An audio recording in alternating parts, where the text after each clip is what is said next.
Does EA actually know why 2042 has been so poorly received? Their latest town hall meeting shed some light on what the company thinks about the launch of their game, and some of it is quite surprising. Hey guys, LevelCap here, and today we're going to discuss EA's latest town hall meeting and the issues surrounding the subjects it discusses, including whether or not Halo's success had a significant influence on 2042's failure. Now recently, Battlefield leaker Tom Henderson posted a recap of EA's latest town hall meeting call, which I will link below if you want to read the details. These calls generally provide updates on the company and offer light analysis of how things are going. And this time around, the company-wide meeting had a massive focus on Battlefield 2042 with over 20 minutes dedicated to discussing the subject. Laura Mealy, EA's Chief Studios Officer, led the discussion, and there were a lot of interesting takeaways. Firstly, they acknowledged that 2042 was a miss, quote-unquote. It failed to meet expectations of players and also clearly missed EA's own expectations. And of course, none of this is surprising, it's just reassuring that EA is at least in the ballpark of understanding regarding public reception. They then acknowledged the technical issues surrounding the development of the game and having to essentially create an entirely new engine because their previous one was so old, and that it slowed down their development progress massively. Now, this is something that Tom Henderson uncovered in his summary of Battlefield 2042 development issues, and it's been a topic within the Battlefield community for quite some time, well before 2042 was even announced. It seems that Frostbite has been a problematic engine from the start, and that every developer who tries to use it ends up with massive development issues. Now, unless you're an engine developer specifically with Frostbite development time, you probably wouldn't really be able to weigh in on the debate in any sort of meaningful way, but it does seem like this trend of Frostbite issues has cost the franchise probably more than they would have lost if they had switched to a different engine. Frostbite on its own doesn't necessarily make amazing visuals. It's the skill of the dev team in the art department.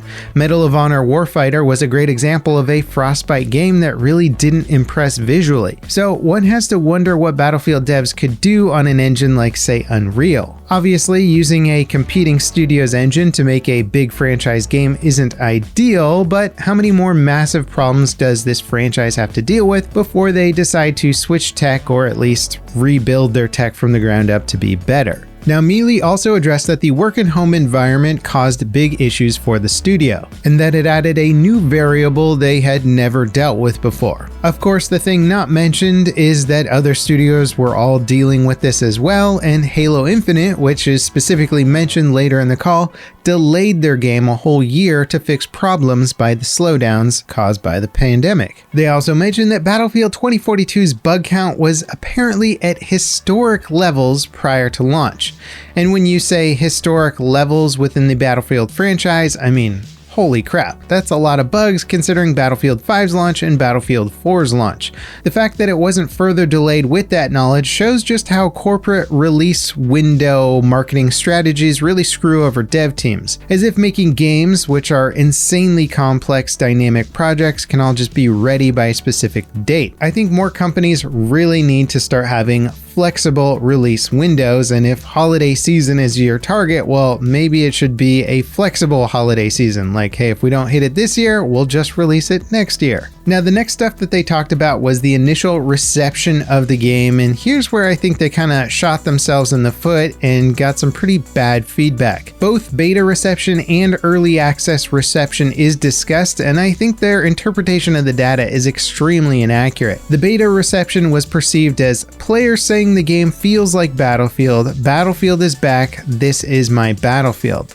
Now, as someone deeply connected with what's going on, there's two problems here. Firstly, that response was not universal, and most of the veteran feedback that I saw was cautiously optimistic at best in regards to the beta. The main problem with the beta and the feedback was that it was such a small pie slice of Battlefield 2042, and fans just didn't understand what percentage of the game they were actually playing. I assumed naively at the time that the beta map and guns was like 5% of what the Battlefield 2042 experience was going to offer on launch day. Obviously, this was very wrong, and I think a lot of players were playing the beta under the assumption that it was also a very old build, and that they were seeing what was barely a sliver of what was coming down the road. The beta environment was not suitable for getting realistic feedback.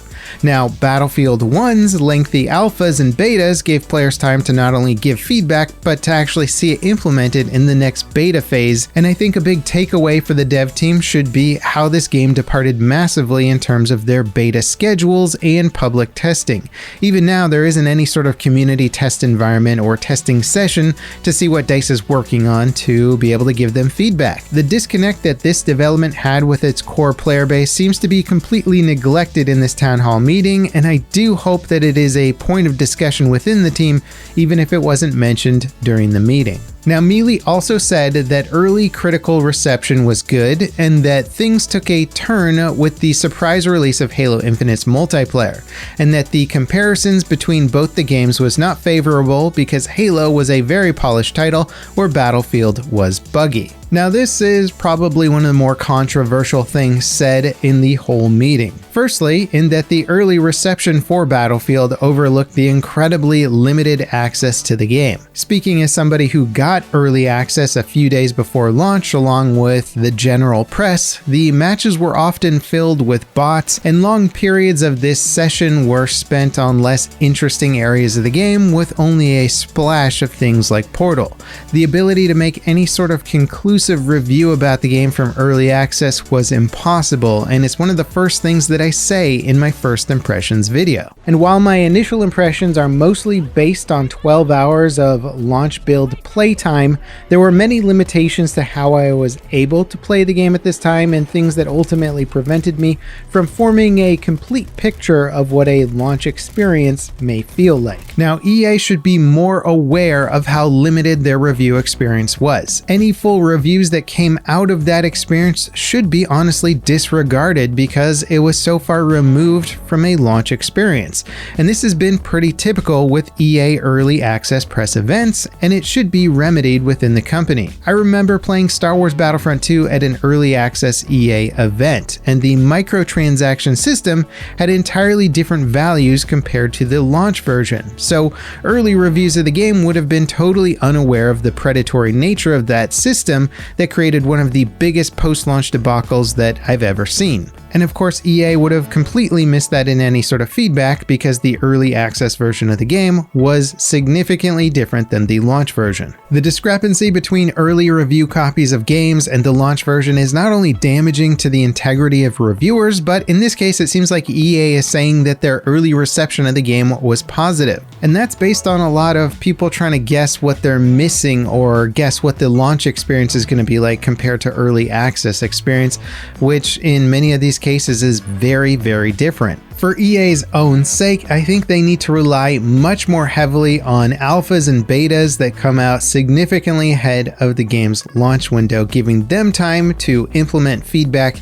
and better interpret the feedback as well. Now, when it comes to the statement about Halo Infinite's launch and how that messed with Battlefield's reception, well, sure, there were comparisons drawn. Heck, I drew some of them myself, like how Halo delayed a year to polish their game and that they gave away their multiplayer for free. But in terms of how that affected the overall sales and Battlefield's dropping player base, well, most of the people I know that are big or have been big Battlefield fans are not playing Halo right now. Sure, it was free, so everyone checked it out, but Halo isn't a direct competitor to Battlefield for the most part. Without a doubt, some sales were lost to Halo, but I doubt any significant portion was lost. Battlefield is arcadey military. Halo is sci-fi. And both EA and DICE seem to forget just how important the setting and theme has been to the Battlefield community. Battlefield Hardline, which portrayed cops and criminals in America, and Battlefield 2142, which portrayed a futuristic military setting,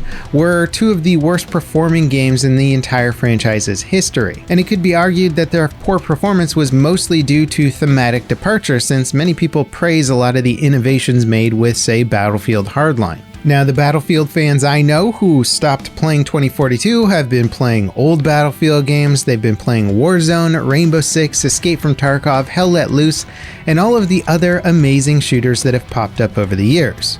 Now, something that was a bit reassuring to hear, and possibly one of the most important takeaways of the whole meeting for me anyway, was this. Mealy acknowledged that player expectations have changed when it comes to live service games, and that it wasn't the right choice to remain anchored to the company's standards in comparison to previous DICE games.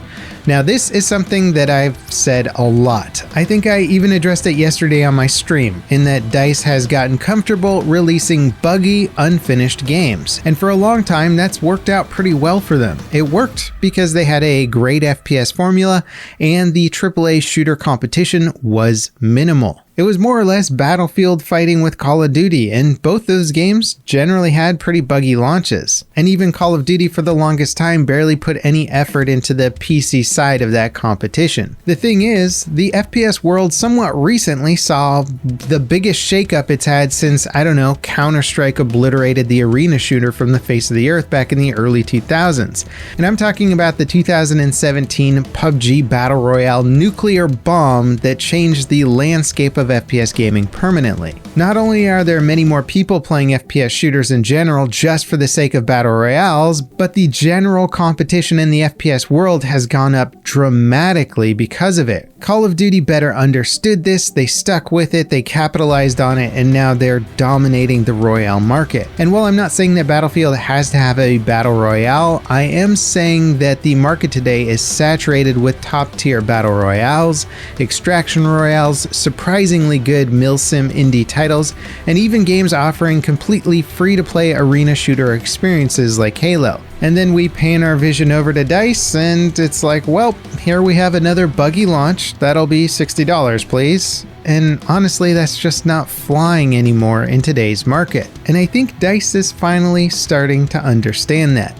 Now, EA also addressed the general game design and feature choices not aligning with player expectations. And this was not really new info, as it has been addressed in a previous EA blog post about the future of Battlefield 2042, but again, it was reiterated during the meeting. Now, overall, it does sound like EA is finally learning some of their lessons based on this town hall meeting, especially regarding the buggy nature of this title. It also sounds like they're bringing in a lot of strong and proven leadership, and hopefully that's enough to keep this great franchise alive. I do still think a big missing element of their development structure right now is not including the community in a CTE experience or having proper alpha and beta sessions. I think that's a much bigger piece of the puzzle, especially with developers that seem to be struggling to figure out what their community actually wants.